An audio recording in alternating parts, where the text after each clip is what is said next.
Thank you, Karen, and thanks to everyone for coming out this morning. We're very excited to reopen the incline after the Phase 2 construction improvements. And although this construction has only lasted 15 weeks, I could tell by talking to some of the regulars up there that they consider it an eternity. This is kind of this is an addiction. As home to the United States Olympic Committee headquarters, 23 national Olympic governing bodies, more than 50 national sports organizations, the Colorado Springs Olympic Training Center, and the future U.S. Olympic Museum, Colorado Springs, Manitou Springs, and the entire Pikes Peak region have become the epicenter of the U.S. Olympic and Paralympic movements. You know, our region boasts incredible natural training grounds, this being one of them, inspirational views and vistas, and a commitment to excellence that transcends sports and infuses itself in our educational, medical, technological, and cultural assets. And we're very fortunate to have amenities like the Incline within our community, which beckons locals and tourists alike to challenge and test themselves. You know, there's lots of stories about the amazing people who hike this incline on a regular basis. Those who use it as a way to become physically fit, those who use it as a means to overcome obstacles.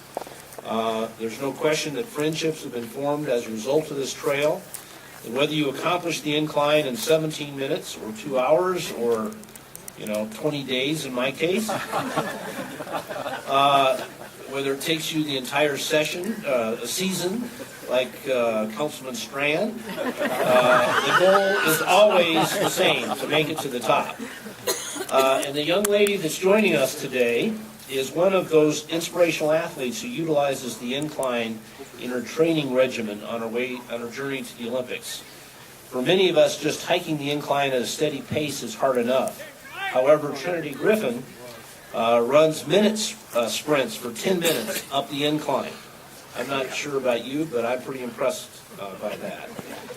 And we're very excited to have Olympic hopeful Trinity Griffin with us today. Trinity is a junior world team wrestler and 3-time university national champion in 2010, 2011, and 2012. And the 2010 World University Games bronze medalist and a runner-up for the 2014 U.S. Open. She'll also be leading the charge up the incline in just a couple of minutes as we cut the ribbon and the incline is reopened. So I know everyone's anxious to get to the incline, so I'm going to turn it over to the mayor of the great city of Manitou Springs, Nicole Nicoletta, to talk about improvements that have been made. All right, thanks for being here, everybody. It's a very exciting day. So good to see so many Manitou people, and certainly getting to know a lot of the regional folks as we work on these sorts of projects together. So I first have to acknowledge Sarah Brierly and Wade Burkholder is the head of our planning department, and none of this would be possible without the two of them. They are just amazing, incredible, actually the epitome of collaboration. So Sarah, thank you so much.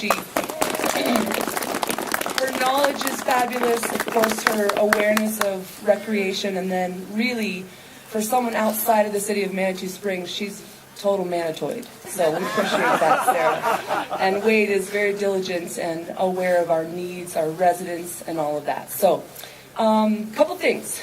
One, really the most important piece of this construction and future construction is to stabilize the incline.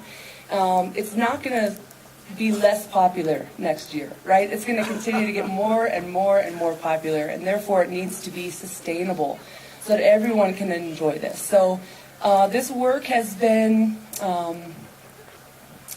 erosion control, retaining walls, working on making sure that the water during the raining season doesn't just come down like a chute straight down the incline. We need to stop some of that flow of water. As we all know in this region, flood mitigation and preparedness is huge, so we are very appreciative of that. Experience for users is better after this construction and will be after the third phase. Accessibility, and number one is public safety. So all of those things, as you climb or hear your friends who have climbed, you'll see that those are the improvements, and it's been wonderful. Last thing I want to say is please don't forget to use the free shuttle. So I'm not going into any parking discussions right now because we're and it's joyous, and my fabulous partner reminded me that this is a great, fun time, so we don't need to bring anybody down with parking. But just remember that the free lot, and the shuttle runs every 15 minutes, and it drops you off right here. So use it. It's wonderful, and it's warm and toasty in there. So thank you, everybody.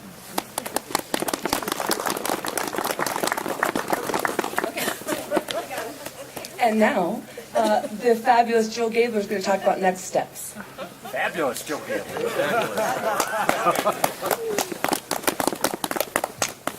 Good morning, and thank you, Mayor Nicoletta.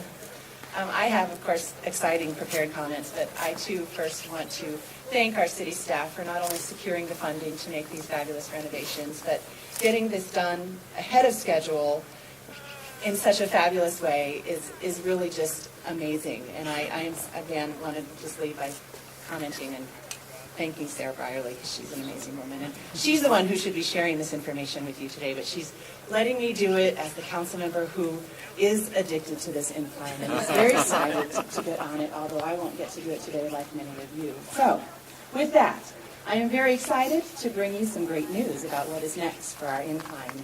This past week, we just received word that the city of Colorado Springs will be receiving a $2 million grant through a community block grant known as CDBG-DR.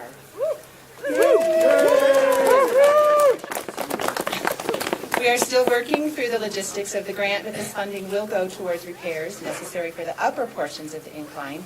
These improvements will be identical to those made in Phase 1 and 2. I know you're all probably thinking, oh man, that was written for me. Oh man. The incline is going to be closed again. Yes, but with the completion of this third and final phase, we should not need to close the incline again. More clapping. With completion of this final phase, we can be confident in knowing the incline is as secure and safe as we can possibly make it and will be preserved for future generations to come. As we work through the timeline of the grant, we will keep you up to date on potential closures.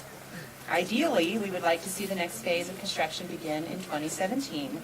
However, this is contingent on several pieces falling into place. Another project we have to look forward to is the Northern Trail. Field work has begun to determine the best location for this trail, which is intended to provide an alternate route down the incline, which will help alleviate some of the congestion on our wonderful bar trail. With the development of this trail, we will strive to provide an additional bailout at the current bailout site and a second bailout about a third of the way up the incline.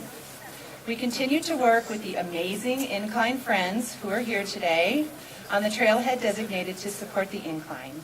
With the development of the trailhead, we will be able, okay, this is another clapping opportunity, to get rid of the porta potties and move to a formal restroom facility. There will be tables to sit at while you wait for your party to join you, or just catch your breath before you head up the incline. In the near future, we will also be hearing about the fundraising campaign our again fabulous incline friends will be engaging in to raise the money for this facility. So please be on the lookout for that and give generously to our incline. Thank you for being patient with us at these past 15 weeks with the construction, and please continue to pardon our dust as we make final improvements on the incline. Thank you.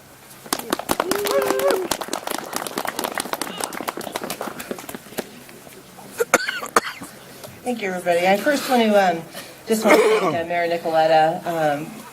The City of Manitou has truly been a wonderful partner in this process, and we appreciate all your support and all the work that has been happening, and we look forward to that continued partnership as we go through Phase 3 and the continued operations. So thank you. I also want to thank Councilwoman Gaebler and the rest of council for all of your support. You all have been very instrumental as we've needed matching funds for grants and such, and have supported those TOPS initiatives and also within our regular funding opportunities. So thank you for allowing us to bring high quality recreational amenities here to our region.